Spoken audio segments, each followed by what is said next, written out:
Sa kaugnay namang balita, bumuwelta naman at nagpadala ng sulat si Vice President Sara Duterte kay House Speaker Martin Romualdez na nagsasabi na ipinasa na nito ang lahat ng hinihingi nilang dokumento. Ito ay kasunod ng hindi nito pagdalo sa pagdinig ngayong araw para sa proposed 2025 budget ng Office of the Vice President.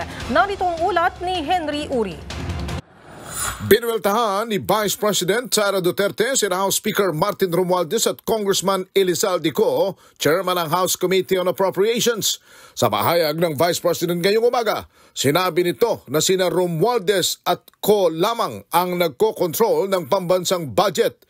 Ibinigay na halimbawa ng pangalawang Pangulo na noong 2023, 5 billion lamang ang panukalang budget ng Department of Education para sa classroom repair, subalit may mga mambabatas na lumapit sa kanya at tinanong kung magkano ang kanila sa 5 billion.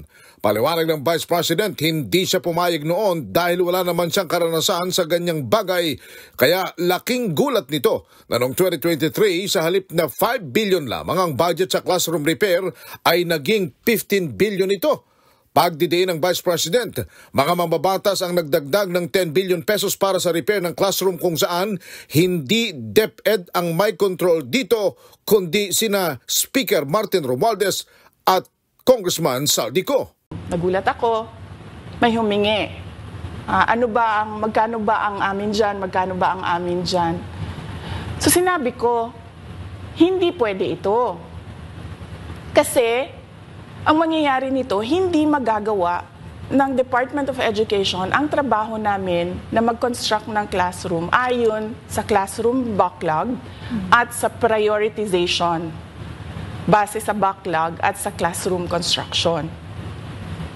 So sinabihan ko yung isang congressman, sabihan ninyo si Martin Romualdez na hindi pwede chap-chapin ang classroom construction na 5 billion.